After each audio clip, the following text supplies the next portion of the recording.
Em phu Ephan Ehanglo Izog long dia pan Itum reng verdia pan Hanglo jisu Ephan Em phu Ephan Ehanglo Izog long dia pan Itum reng verdia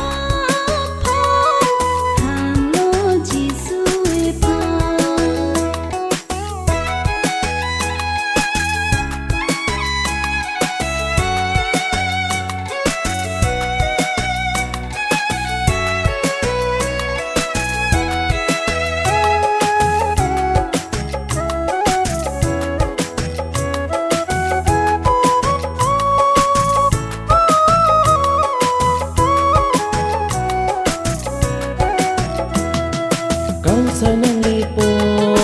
nang lidapo Em phu nang hirsiwang po Itong pankunci, tiklat ng pensi Sining arote ng hirsi Kang sa nang lipo, nang lidapo Em phu nang hirsiwang po Itong pankunci, tiklat ng pensi Sining arote ng hirsi Em phu Ephan Ehanglo Izog long dia pan Itum reng verdia pan Hanglo jisu Ephan Em phu Ephan Ehanglo Izog long dia pan Itum reng verdia pan Hanglo jisu Ephan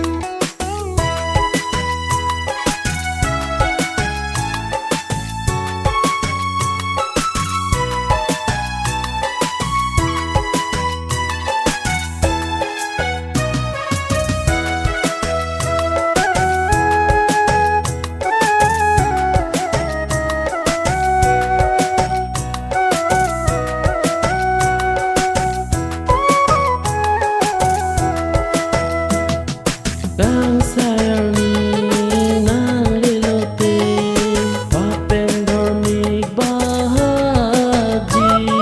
Kotek niyatung ciru nanti